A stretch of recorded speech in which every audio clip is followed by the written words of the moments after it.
Muito bem, queridos, vamos abrir a nossa Bíblia no segundo livro dos Reis, no capítulo 5.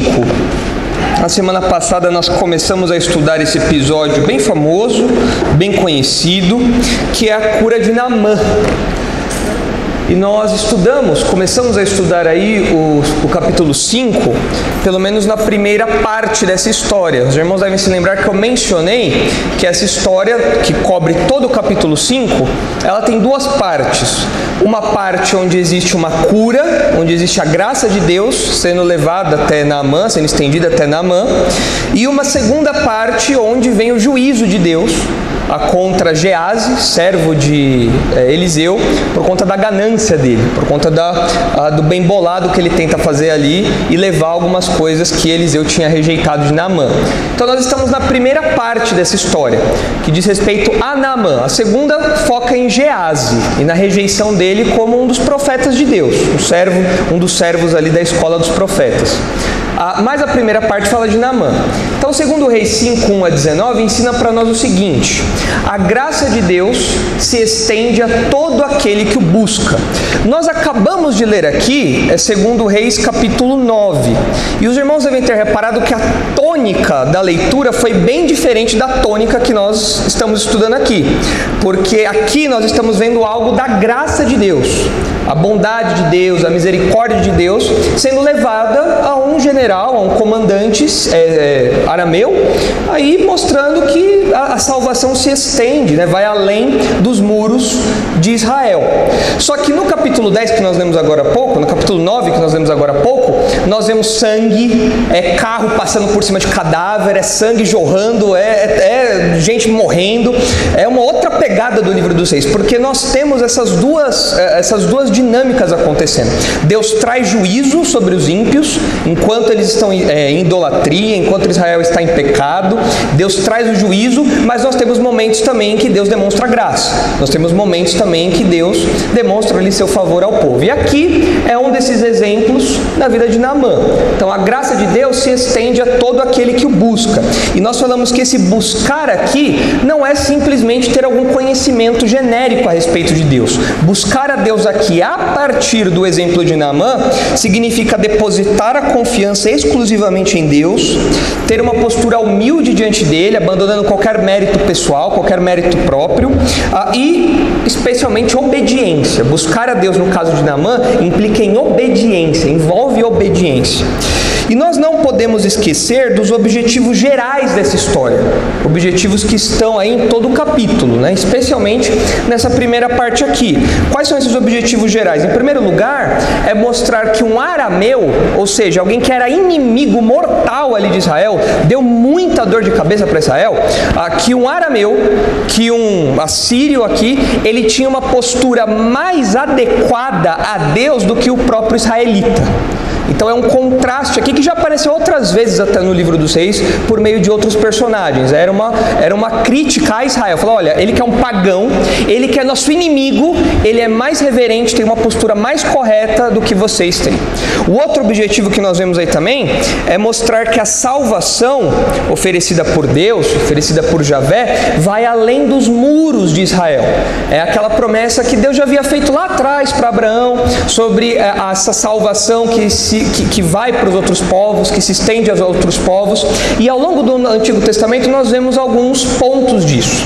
Nós vemos Raabe, nós vemos Ruth, nós vemos aqui Naamã, eram estrangeiros, mas se converteram ao Deus de Israel. E no aspecto polêmico, ou seja, naquele embate entre divindades, nós vemos aqui mais uma vez Javé vencendo o combate contra os deuses dos idólatras, os ídolos, porque o Deus da Síria, o Deus arameu, que é mencionado aqui, Rimon, ele nunca curou Naamã. E numa visita que o Naamã fez a Israel, fez ali a Eliseu, ele foi curado da sua lepra, que era uma doença naqueles dias bem complicada. A gente viu as possibilidades de doenças de pele que a palavrinha lepra pode trazer aí. Então os ídolos eram absolutamente incompetentes, enquanto Javé era verdadeiro Deus. E nós dividimos o nosso texto em 3 partes. Então os irmãos veem ali 3 destaques a respeito de Naamã. Em primeiro lugar, nós vemos a doença de Naamã. Ele é apresentado como alguém que tem uma doença séria. Depois nós temos a relutância de Naamã. Ele recebe uma ordem de Eliseu, mas ele não gosta muito da ordem que ele recebe, ele fica bem bravo com isso. E depois, por fim, terminando aí essa primeira parte, nós vemos a fé de Naamã, dos versículos 14 a 19. E na semana passada nós ficamos só no versículo 1. Se os irmãos se lembrarem, nós começamos ali falando da doença de Naamã, mas nós ficamos só no versículo 1, porque olha o que o texto diz aí no versículo 1. Acompanhem comigo, vamos começar então de onde a gente parou na semana passada, que foi ainda na primeira parte. A gente só viu o versículo 1 e acho que só o versículo 1 nós caminhamos aqui. O versículo 1 diz assim: Naamã, comandante do exército do rei da Síria, era grande homem diante do seu senhor e de muito conceito, porque por ele o Senhor dera vitória à Síria. Era ele herói de guerra, porém leproso. Nós ficamos só nesse versículo aqui, se os irmãos se lembrarem, porque nós falamos a respeito da instrumentalidade de outras nações, de outros povos e de outras pessoas para disciplinar Israel. E nós vimos a soberania de Deus sobre todas as nações. Nós vimos a soberania de Deus em levantar os babilônios, a soberania de Deus em levantar os persas, a soberania de Deus em levantar todos os grandes impérios para disciplinar Israel. Inclusive na semana passada nós até mencionamos, por exemplo, o que está acontecendo agora lá na Rússia e na Ucrânia. Quem é o soberano sobre essa situação? É Deus. E agora a Ucrânia está lá, enquanto a gente está aqui, os ucranianos estão lá se defendendo. Quem foi que levantou o Putin para invadir a Ucrânia? Quem foi que fez isso? Deus. Agora, nós vimos, inclusive, que isso não torna Deus responsável pelo mal moral, que as crueldades ali, como um mal moral, isso não fere a santidade de Deus, quando nós vemos, por exemplo, o nazismo sob essa ótica. Então, quem é o soberano sobre tudo? Deus. Deus levanta os reis, derruba os reis, levanta chicotes, pune os chicotes que ele levanta, mas isso não torna Deus mau, isso não torna Deus injusto. Ele é soberano, ele age desse jeito, agiu para com Israel desse jeito, porque por meio de Naamã, Deus tinha punido a Israel, disciplinado a Israel, ali por conta da sua idolatria, do seu pecado. Então nós demoramos bastante tempo nesse ponto, porque isso não é pregado hoje em dia. Hoje em dia Deus não é mais responsável por nada. Como nós vimos, o teísmo aberto prega um Deus que é um pobre coitado que só se simpatiza conosco. Mas esse não é o Deus bíblico. O Deus bíblico levanta Naamã para bater em Israel, e bate. E depois levanta os outros povos e bate também, e bate nos povos depois. Esse é o nosso Deus. É um Deus que é soberano sobre todas as nações. Vamos agora então para o versículo 2. Versículo 1 nós já exploramos bastante na semana passada, vimos aí essas informações todas que a Bíblia apresenta, e agora nós vamos para o versículo 2. Lembrem-se que tem um disco arranhado no versículo 1, porque o texto fala: Naamã é grande, Naamã é poderoso, Naamã é reconhecido, porém leproso. Então dá um disco arranhado ali, você fala: peraí, ele é tudo isso, mas é leproso? O texto mostra isso para nós, um destaque imenso para a sua posição, mas uma doençazinha ali que coloca tudo aquilo que acabou de passar um pouco em xeque. Vamos ver o que vai acontecer então com esse Naamã, esse comandante poderoso, mas leproso. Versículo 2. Saíram tropas da Síria e da terra de Israel levaram cativo uma menina que ficou ao serviço da mulher de Naamã. Numa das investidas contra Israel, então, ali nos limites fronteiriços, pega a cidade, toma a cidade, perde a cidade. Num desses combates aí, um grupo foi levado cativo para a Síria. Dentro desse grupo, uma moça anônima, não é dito o nome dela aqui, ela, exilada, por assim dizer, ela colocada ali para servir a esposa de Naamã. Versículo 3. Disse ela à sua senhora: tomara o meu senhor estivesse diante do profeta que está em Samaria, ele o restauraria da sua lepra. Então essa moça que trabalha aqui na casa de Naamã, né, servindo a mulher de Naamã, ela pode, para os leitores originais aqui desse livro, ela pode ter sido uma ponte, um personagem de identificação. Por quê? É possível que o livro de Reis tenha sua compilação terminada mais ou menos no ano 550. O livro dos Reis abrange vários anos, várias décadas, aí é um período bem grande que o livro dos Reis abarca. Mas pode ser que ele tenha sido finalizado mais ou menos no ano 550, muito tempo depois de que o povo dos dois reinos já estava cativo, já estava exilado. Então imagine lá, eles lendo aquilo, falando, então, olha, alguém já foi exilado como a gente foi. Alguém já foi levado para o cativeiro como a gente foi. E com isso o povo perceberia o que? Olha, Deus já tinha dado amostras lá atrás de que se a gente não se emendasse, se a gente não tomasse rumo na vida, se a gente não tomasse jeito, a gente iria para o cativeiro como essa moça aqui. Mas além disso, além dessa simpatia, aí dessa chamada, né, que isso teria ali para com os exilados que leram esse texto aqui, quando da sua compilação final, o que chama a atenção aqui no texto é a postura dessa moça. A postura dela serviria como modelo para eles. Porque veja, ela está exilada, ela está aqui cativa, ela foi levada da sua própria terra. E ela provavelmente deixou ali toda a sua vida para trás. Provavelmente não, com certeza deixou toda a sua vida para trás e agora servia ali na casa da mulher de Naamã. Só que ela não é uma pessoa amargurada, essa moça anônima não é uma pessoa amargurada, ela não é uma pessoa que distrata os seus senhores, distrata a esposa de Naamã, e ela não é inútil. Ela percebe a necessidade de Naamã e fala, poxa, olha só, tem um homem em Israel que poderia ajudar meu senhor. E ela demonstra interesse por Naamã. Imagine você no lugar dessa moça aqui. Você foi levado cativo, você deixou toda a sua casa para trás, sua família, seus amigos, tudo que você fazia você deixou para trás. Agora você é escrava, é serva na casa do seu inimigo. E qual seria a sua postura? Você falaria, poxa, eu estou preocupado com o meu senhor, ele tem essa lepra, rapaz, que coisa triste, né? Eu queria ajudá-lo. Ou você ia falar, bem feito. Podia ser pior. Qual seria a postura natural? A segunda, né? Nós ficaríamos com raiva, com ódio. Não é assim com essa moça. Essa moça, ela tem uma postura positiva em relação a Naamã. Ela tem uma postura positiva ali em relação ao seu dominador, ao seu conquistador ali, né? E ela compartilha sobre Javé e sobre o que Javé faz, sobre o que Deus faz, com essa senhora aqui, com essa esposa de Naamã. E a gente percebe que há exemplo de outros servos de Deus, como por exemplo Daniel, como Neemias, como Mordecai, lá no livro de Esther. A gente percebe que outros exilados, outras pessoas que foram levadas cativas também para outras nações, para outros povos, eles se preocupavam com o bem-estar daqueles que o prenderam também, daqueles que levaram eles cativos. Eles se preocupavam com isso. E isso, na verdade, era até uma orientação de Deus. Se os irmãos olharem para Jeremias, capítulo 29, os irmãos veem que o próprio Deus orienta o povo exilado a se preocupar com o bem-estar da nação, onde eles estão exilados. Falando assim, olha, vocês construam a vida de vocês ali, porque vocês não vão ficar pouco tempo aí não, vai ser um bom tempo. Então, nada de ser revoltadinho, nada de querer o mal da nação. Pelo contrário, o sucesso da nação vai ser o sucesso de vocês. A paz da nação vai ser a paz de vocês. Vocês vão ficar um bom tempo aí. Então é bom vocês se preocuparem com o bem-estar deles também. Então eles tinham que ter uma postura igual a essa moça aqui.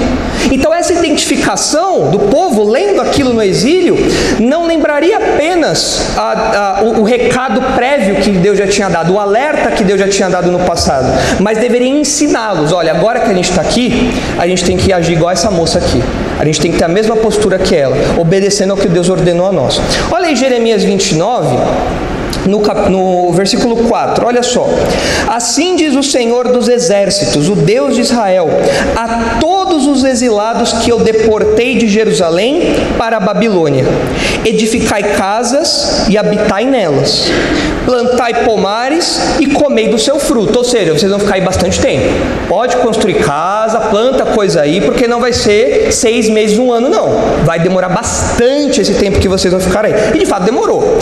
Versículo 6. 3: tomai esposas e gerai filhos e filhas. Tomai esposas para vossos filhos e dai vossas filhas a maridos, para que tenham filhos e filhas. Multiplicai-vos aí e não vos diminuais. Versículo 7, olha agora a ordem de Deus: procurai a paz da cidade para onde vos desterrei e orai por ela ao Senhor, porque na sua paz vós tereis paz. Então essa deveria ser a postura do povo. E a gente vê nesse exemplo dessa moça aqui. Ela vê na mãe, ela fala: poxa, eu queria poder ajudá-lo. E eu sei alguém que pode ajudá-lo. Então ela compartilha algumas informações com Naamã ali. Agora olha só que interessante. Essa postura dela, essa ordem aqui de Deus por meio de Jeremias. Olha que interessante. Nós hoje, como crentes, nós não somos tratados no Novo Testamento como exilados. Porque o exílio tinha a ver com castigo, tinha a ver com disciplina de Deus. Mas nós estamos na nossa terra, na nossa pátria. Nós habitamos na nossa pátria? Não. A Bíblia, o Novo Testamento não nos chama de exilados, mas o Novo Testamento nos chama de peregrinos e forasteiros. Pedro usa essa linguagem em 1 Pedro. Ele fala: olha, vocês são peregrinos, vocês são forasteiros, vocês estão de passagem por aqui, indo para a pátria de vocês, mas vocês não moram aqui. E o Novo Testamento, definitivamente, né, não é nossa terra aqui. E a exemplo dessa jovem aqui, nós também zelamos pela nossa pátria presente. Nós não somos moradores definitivos daqui, nós não somos.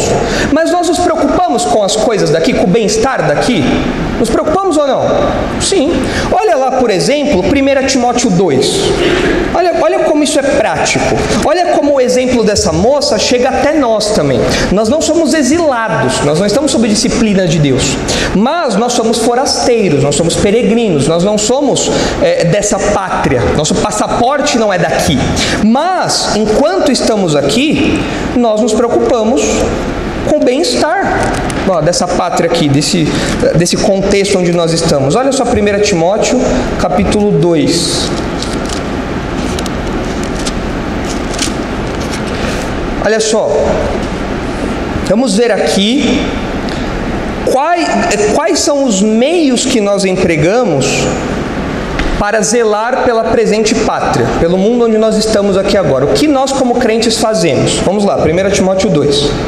Antes de tudo, pois, exorto que se use a prática de súplicas, orações, intercessões, ações de graças em favor de todos os homens, em favor dos reis e de todos os que se acham investidos de autoridade, para que vivamos vida tranquila e mansa com toda piedade e respeito. O que nós como crentes fazemos pelo bem-estar do nosso país, por exemplo? O que nós fazemos? Oramos. Nós oramos pelos nossos governantes. Nós oramos: Senhor, dê sabedoria aos governadores, dê clareza ao legislativo, ao judiciário, dirija-os em todos os seus esforços, que nós tenhamos um governo menos corrupto, que nós tenhamos um governo mais preocupado com o povo. E o texto fala que nós devemos fazer isso para quê? Para que nós desfrutemos de quê? De paz. Interessante, lá em Jeremias, Deus falou: a paz desse povo vai ser a paz de vocês. E a paz do nosso país é a nossa paz também? Isso nos livra de muitas coisas, nos dá muita tranquilidade. Então nós vemos aqui que para o apóstolo Paulo é muito claro isso. Olha, tudo bem, o passaporte de vocês não é daqui, vocês são cidadãos celestes, ok, mas enquanto estão aqui, vocês têm que zelar pela pátria de vocês, pelo mundo em que vocês vivem, orando pelos governantes para que a gente desfrute de paz. Olha como o texto continua aí, versículo 3. Isto é bom e aceitável diante de Deus, nosso Salvador, o qual deseja que todos os homens sejam salvos e cheguem ao pleno conhecimento da verdade. Note o seguinte, esse texto aqui é muito mal interpretado. Quando o texto fala aqui que Deus deseja que todos os homens sejam salvos, o texto não está falando para nós que Deus quer muito salvar todo mundo, mas o homem usa do seu livre-arbítrio e rejeita Deus. Não é isso que o texto está falando. Quando o texto fala aqui que Deus deseja que todos os homens sejam salvos, o que o texto está falando é que Deus deseja que todos os tipos de pessoas sejam salvas. Qual tipo de pessoa o texto acabou de falar aqui? Dos governantes, dos poderosos. Deus salva governantes, poderosos, pessoas de influência. Deus salva essas pessoas? Salva. Deus salva. Deus salva servos, pessoas bem pobres? Salva. Salva pessoas ricas? Salva. Ou seja, Deus deseja salvar a todos. Não é algo que pertence apenas a um grupinho específico. É algo que ultrapassa as barreiras sociais, funcionais, profissionais, tudo isso. Então é isso que o texto está falando aqui. Não tem nada a ver sobre Deus querer, mas não conseguir salvar todo mundo. Isso aí é uma má interpretação terrível desse texto aqui, uma interpretação errada. Então é isso que o versículo 4 quis dizer. Mas continua aí. Porque há um só mediador entre Deus e os homens, Cristo Jesus, homem, o qual a si mesmo se deu em resgate por todos. Testemunho que se deve prestar em tempos oportunos. Alguém tem uma tradução diferente do versículo 6? Quem tem uma tradução diferente? NVT, quem tem? Do versículo 6. Quem lê aí para mim, bem alto, o versículo 6 em uma versão diferente, da Ara.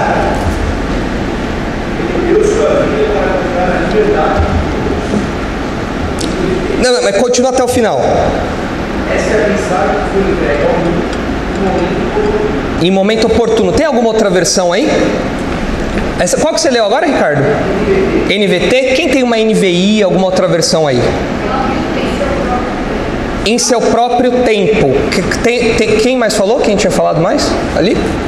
Como que está aí, Helena? Em seu próprio tempo, né? Quando fala aqui em tempos, prestar em tempos oportunos, a ideia é falando que nós temos que pregar, nós temos que testemunhar. Não é que existem momentos em que nós pregamos e momentos que nós não devemos pregar. Nós devemos pregar sempre. É que quando fala aqui de tempos oportunos, dá a ideia de que a gente tem que ficar esperando o momento para pregar, né? Agora é o momento. Não é isso. Paulo está falando, olha, testemunho esse que é pregado, testemunho esse que é proclamado. Então, qual é a outra forma que nós, crentes, contribuímos no zelo pela nossa realidade aqui, pelo nosso mundo? Além de orar, nós fazemos o quê? Nós pregamos. Nós proclamamos isso. Olha, existe um Salvador, existe um mediador entre Deus e os homens, e esse Deus homem é Jesus, e Ele morreu em resgate por nós. Nós pregamos a isso, nós anunciamos isso, nós pregamos a Ele. E o versículo 7, Paulo diz: para isto fui designado pregador e apóstolo, afirmo a verdade e não minto, mestre dos gentios na fé e na verdade. Então, para o apóstolo Paulo está muito claro, nós contribuímos com a ordem presente como? Orando e pregando, testemunhando a respeito do resgate que nós experimentamos por meio da obra de Jesus. Esse é um texto. Outro texto que mostra isso, agora nas palavras de Jesus, Mateus 5.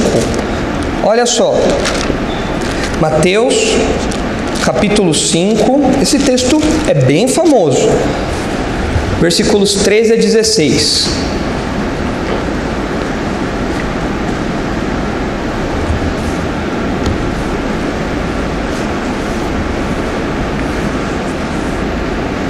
Mateus 5:13.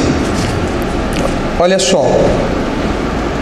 Vejam aqui como nós contribuímos para o mundo em que nós vivemos. A exemplo daquela moça lá.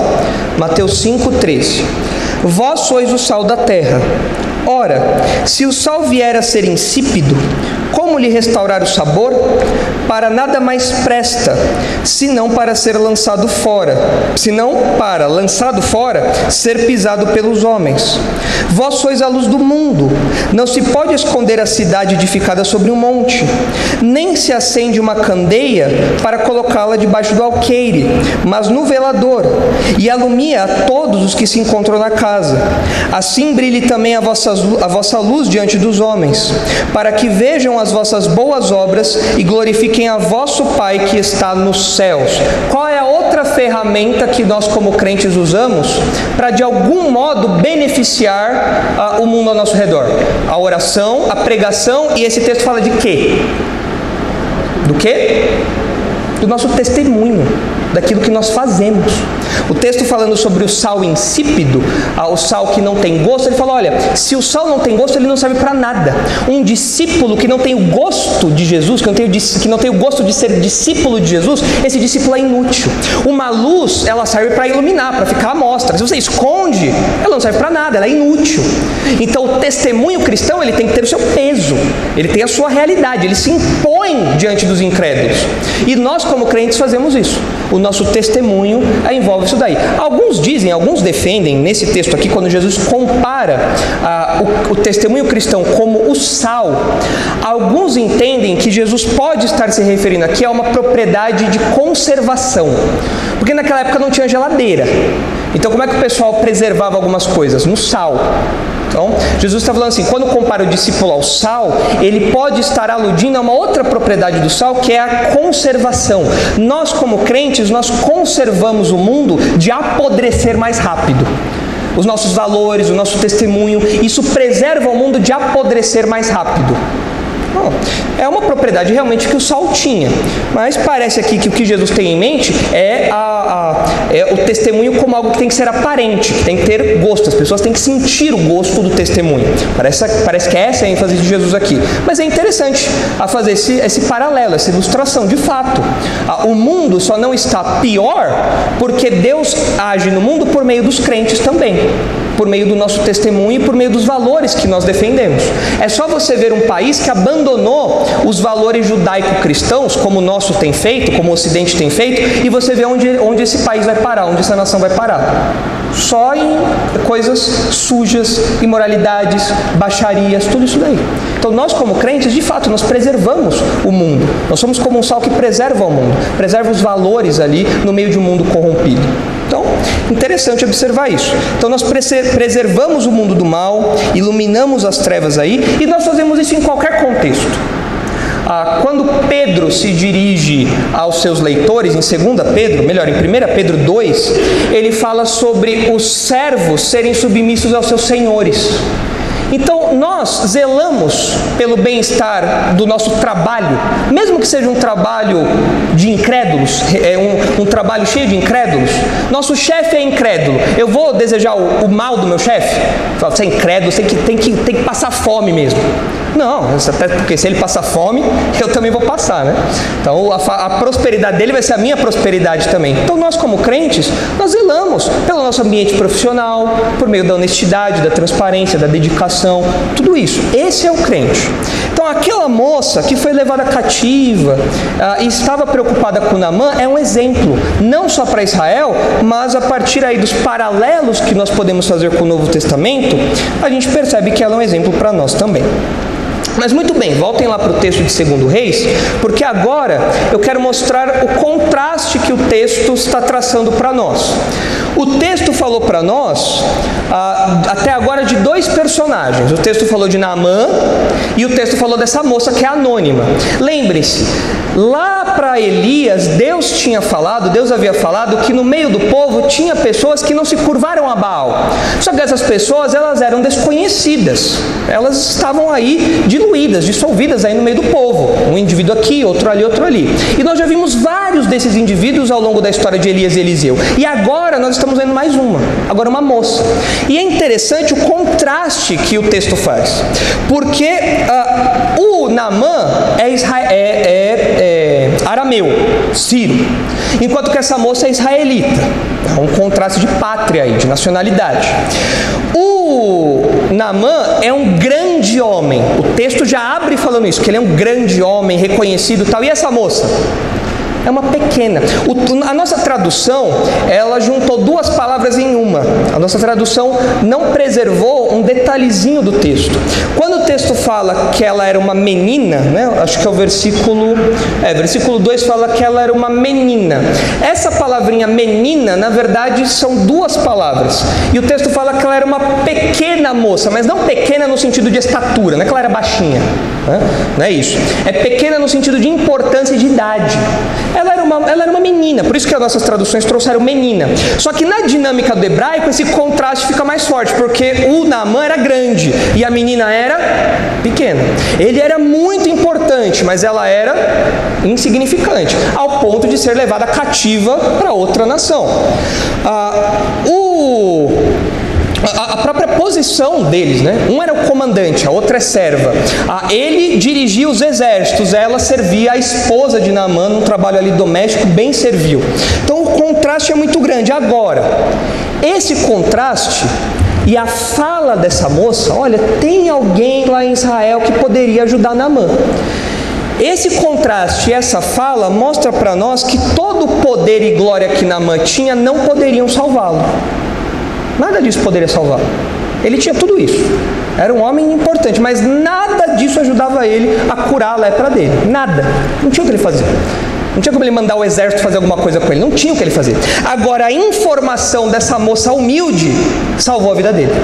A informação dessa moça aqui insignificante foi tudo o que ele precisava para ser curado da sua lepra.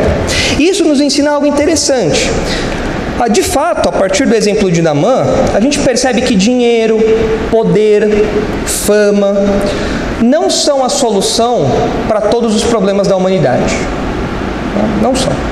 As pessoas geralmente participam, por exemplo, de reality shows, Big Brother, todos esses assim, né? Aqueles show do milhão, tudo isso, achando que o dinheiro vai resolver todos os problemas da vida delas. Às vezes até participam disso em tons de humilhação, aqueles programas que humilham a pessoa para dar dinheiro para ela, né?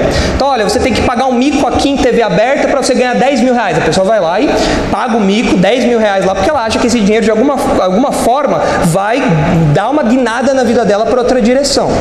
Mas a gente percebe pela história de Naamã, aqui dinheiro, poder, fama não são a solução. Aquele ditado popular que dinheiro não compra felicidade, dinheiro não cura todos os problemas é verdadeiro.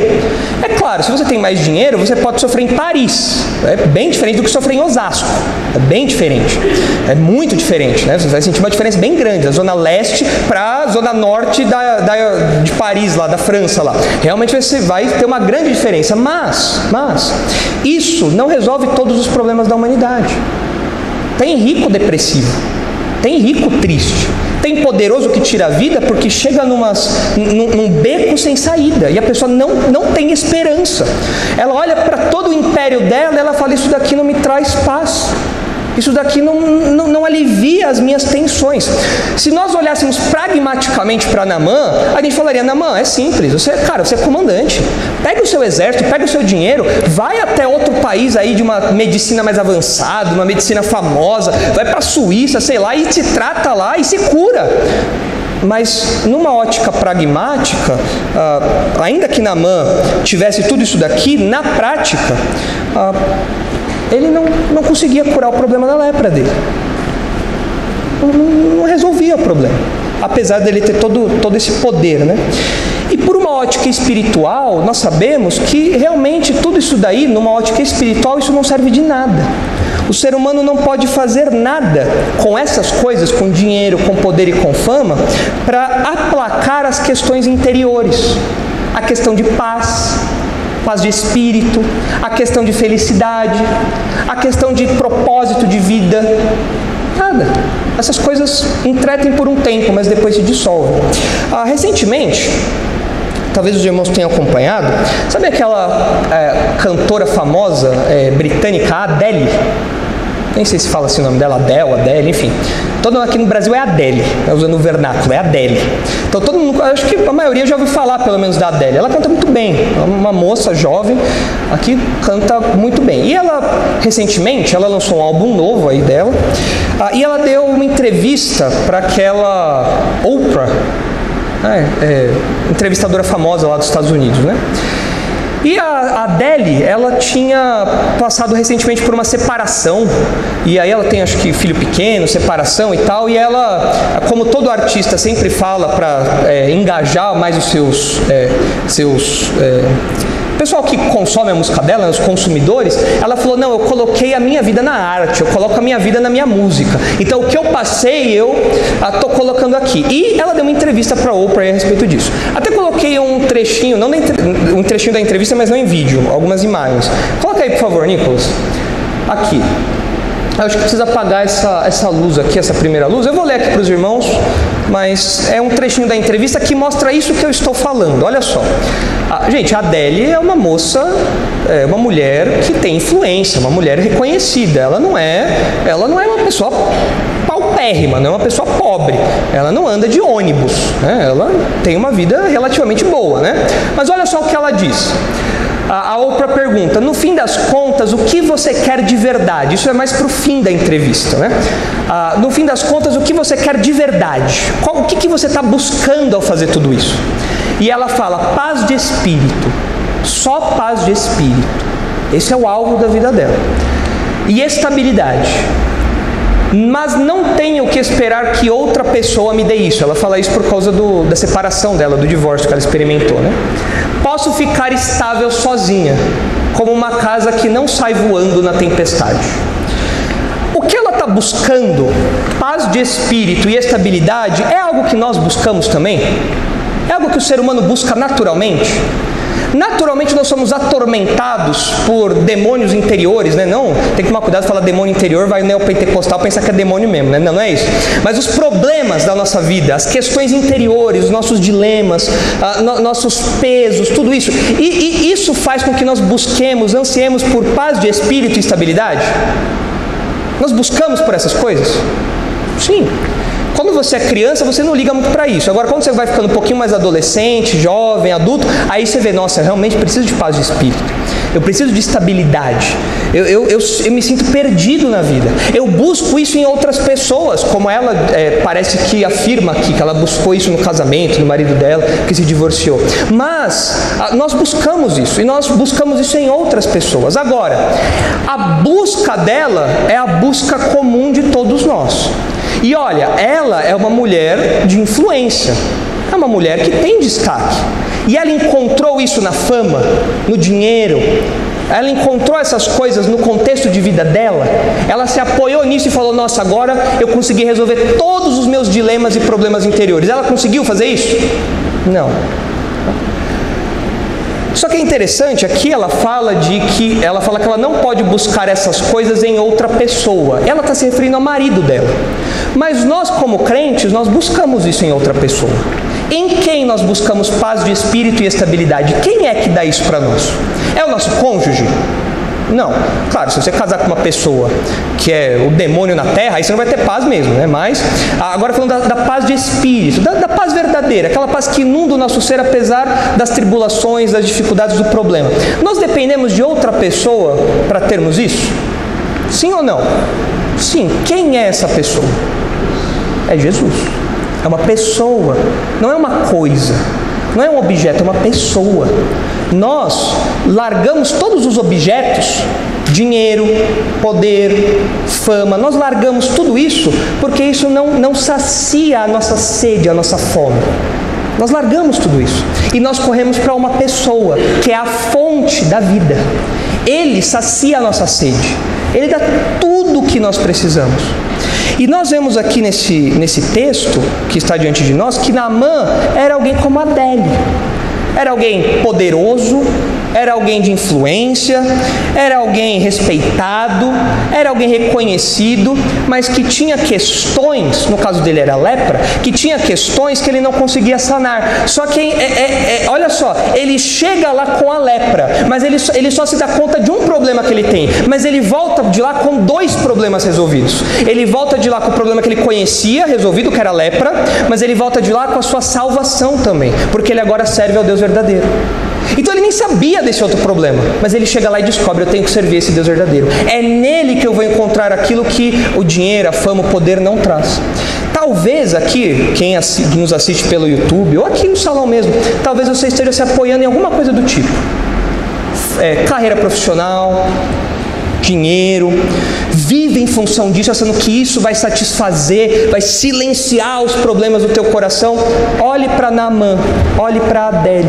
A diferença é que essa moça, infelizmente, ela ainda não conheceu a Jesus Cristo como Salvador. E Naamã conheceu o Deus de Israel.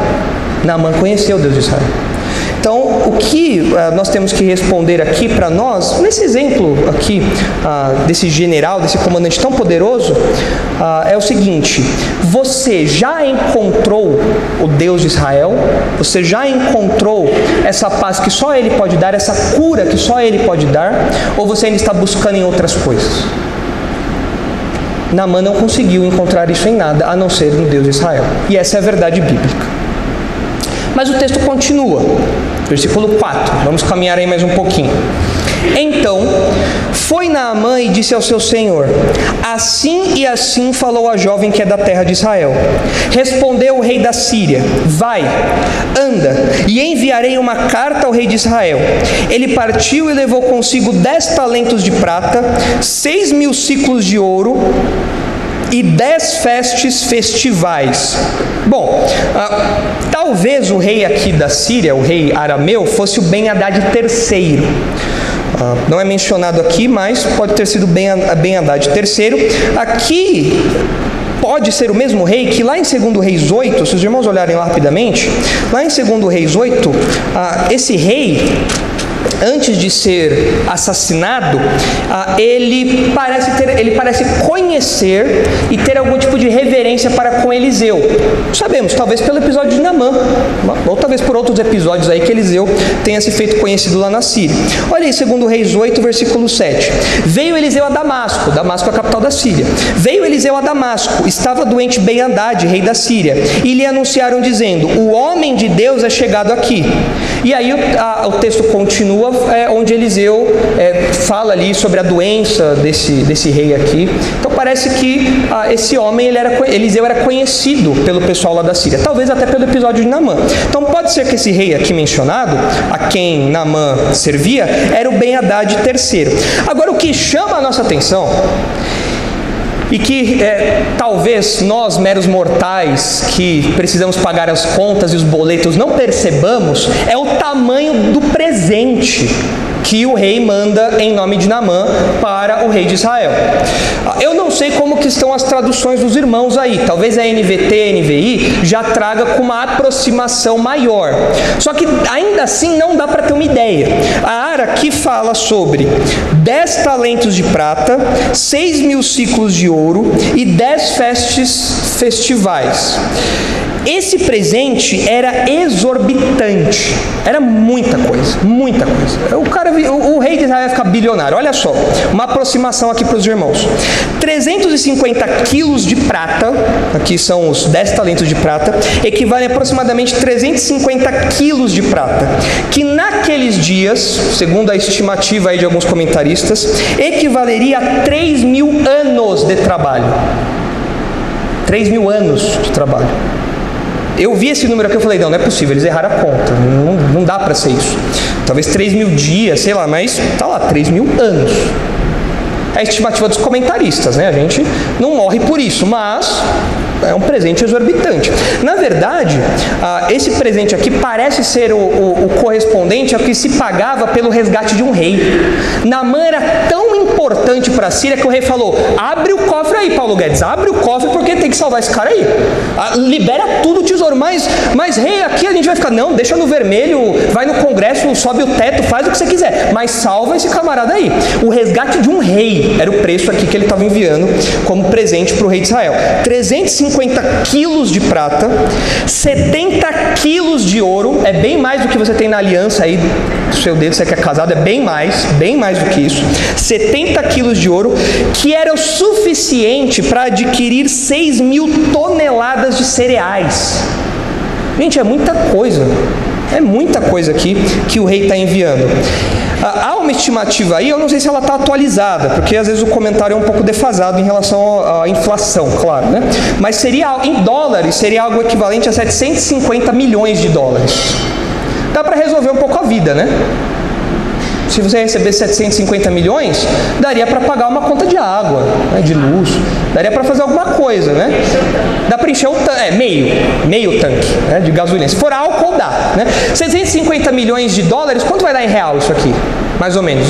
Os economistas e matemáticos, façam a conta aí, na cotação do dólar, vai dar quanto mais ou menos? Quanto? 4 bilhões e meio, 5 bilhões. Tem o IOF, né? Então dá o imposto de renda. Então 5 bilhões de reais. Ajuda, né? Ajuda. Dá para encher um tanque, dá para comprar um docinho no mercado, dá para comprar um azeite. Azeite está caro, R$30 o azeite, já falei para os irmãos, está muito caro. Dá para comprar uns potinhos de azeite aí, né? Dá para fazer um... Agora, por que esse valor tão grande? Naamã era muito importante. Naamã deu vitórias à Síria ao derrotar Israel. Então o rei não economizou, falou: põe tudo aí, abre esse cofre aí, põe tudo para salvar esse camarada, leva presente para o rei de Israel ficar abobalhado e fazer o que tem que fazer lá. E vai essa comitiva então lá para Israel. Versículo 6.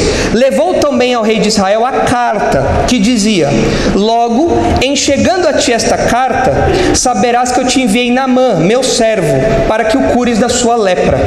Tendo lido o rei de Israel a carta, rasgou as suas vestes e disse: acaso sou Deus, com o poder de tirar a vida ou dá-la, para que este envie a mim um homem para eu curá-lo de sua lepra? Notai, pois, e vede que procura um pretexto para romper comigo. O texto não fala quem é o rei de Israel, provavelmente é Jorão. Mas a gente percebe que o rei entendeu tudo errado. O rei é atrapalhado demais, esse rei aqui. Porque o Naamã foi lá com a carta e falou: tá aqui, ó, o presente aqui, e tá aqui a carta. E a carta falava: olha, faz tudo o que você puder para curar o Naamã. O rei leu aquilo, o rei não sabia fazer exegese, hermenêutica, e falou: esse rei tá maluco. Eu tenho poder para salvar agora? Ele tá louco? Eu sou Deus agora para poder curar o Naamã da lepra agora? É claro que não. Aí ele falou: olha, esse cara tá arranjando pretexto para me invadir. Por quê? Se eu não curar Naamã e o Naamã voltar com lepra, eu vou começar uma guerra. Mais uma. A Síria já não para de bater em mim, já perdi território para esse camarada aí mesmo, para Naamã. Ele que me bateu. Se ele voltar sem estar curado, lascou. Eu vou apanhar mais ainda. Ele está fazendo isso só para ter um pretexto. É normal, né, as nações fazerem conflito e precisar de um pretexto só, né? Só um pretexto. Igual a Primeira Guerra Mundial, o pretexto foi o assassinato do arquiduque Ferdinando, né? Foi só o pretexto. Ninguém estava ligando para a vida desse cara. Isso aí não usar ninguém, mas era o pretexto. Aqui o rei pensou o quê? É o pretexto. Eu não vou conseguir curar, aí já era, morri, perdi aqui, vai ter mais uma batalha aí. Então ele atrapalhou tudo. Agora é interessante notar o seguinte: essa atrapalhada dele, que ele pensa que ele é o curandeiro que vai fazer alguma coisa, né? Essa atrapalhada dele mostra o quão ímpio ele era. Porque nem passou pela cabeça dele que o Deus de Israel tinha poder para curar. Nem passou pela cabeça dele. Ele nem aventou, ele não lembrou de Eliseu, não lembrou dos profetas de Deus, não lembrou de ninguém, nem passou pela cabeça dele, ficou longe lá. E aí chegou Eliseu. Olha só, Eliseu aqui mata no peito. Como eu digo, Eliseu, a exemplo de Elias, é cabra macho, usa o despaz. Olha só, versículo 8. Ouvindo, porém, Eliseu, homem de Deus, que o rei de Israel rasgara as suas vestes, indignação, né? Mandou dizer ao rei: por que rasgaste as tuas vestes? Deixa ouvir a mim, e saberá que há profeta em Israel. Você está dando esse escândalo aí por quê? Qual que é o motivo desse piti aí? Tem homem aqui, rapaz. Tem profeta em Israel aqui. Manda pra cá que eu resolvo esse problema aí. O que é isso? O que é isso? Peitou o rei ali. Agora, claro, quando Eliseu fala isso a profeta em Israel, ele não está falando que ele era o bonzão. Não é isso que essa expressão quer dizer. Essa expressão é sinônima de outra expressão que aparece no livro dos reis, e tal pessoa descobrirá que há Deus em Israel. Então, falar que há profeta em Israel quer dizer há Deus em Israel. Então, o que Eliseu está falando é o seguinte: pode parar esse piti todo aí, esse escândalo, esse showzinho todo, pode parar. Você é um pagão, é um ímpio, mas o Deus de Israel é poderoso. Manda para cá que a gente resolve esse problema aí, manda aqui agora. Então, o Naamã é direcionado para o Eliseu. E a gente vai parar por aqui. Na semana que vem, a gente vê qual vai ser a desse encontro. Vamos só ler o texto, porque eu quero, na semana que vem, seguir no versículo 9 a 13, mas eu queria que nós lêssemos agora, porque a gente vê que o Naamã também não era muito flor que se cheirasse, não. Olha só, versículo 9. Veio, pois, Naamã com os seus cavalos e os seus carros, e parou à porta da casa de Eliseu. Então Eliseu lhe mandou um mensageiro, dizendo: vai, lava-te 7 vezes no Jordão, e a tua carne será restaurada, e ficarás limpo. Naamã, porém, muito se indignou e se foi, dizendo: pensava eu que ele iria sair a ter comigo, pôr-se-ia de pé, invocaria o nome do Senhor seu Deus, moveria a mão sobre o lugar da lepra e restauraria o leproso. Não são, porventura, Abana e Farfar, rios de Damasco, melhores do que todas as águas de Israel? Olha, o cara é leproso e ainda tripudia ainda em cima do... o cara é mesquinho ainda, né? O cara é sangue ruim. Não poderia eu lavar-me neles e ficar limpo? E voltou-se e se foi com indignação. Então se chegaram a ele e os seus oficiais e lhe disseram: meu pai, se te houvesse dito o profeta alguma coisa difícil, acaso não a farias? Quanto mais, já que apenas te disse: lava-te e ficarás limpo. Então desceu e mergulhou no Jordão 7 vezes, consoante a palavra do homem de Deus, e a sua carne se tornou como a carne de uma criança e ficou limpa. Então, por isso que a gente colocou ali que o segundo ponto é a relutância de Naamã. Ele não gosta do que Eliseu fala, não. O que é isso? Sou um general poderoso, moro no Jardins e está me mandando para a Zona Leste ali, com o meu dogão da esquina, que história é essa? Nada a ver isso daí. Então ele fica muito bravo, mas os servos dele falam: ô Naamã, o cara pediu nada demais, só uma coisinha simples, ele ia fazer se fosse mais difícil, vai lá e faz isso. Então na semana que vem a gente vê aí esse desfecho. É muito engraçada essa parte aí do Naamã, a gente vai ver algumas aplicações disso, mas esse segundo ponto a gente começa na semana que vem então. E nós percebemos isso, nossa história como um todo mostra para nós a nossa mensagem central: a graça de Deus se estende a todo aquele que o busca. E nós concluímos então o primeiro destaque a respeito de Naamã, que é a sua doença, a doença de Naamã. E depois nós continuamos aí nesse segundo destaque.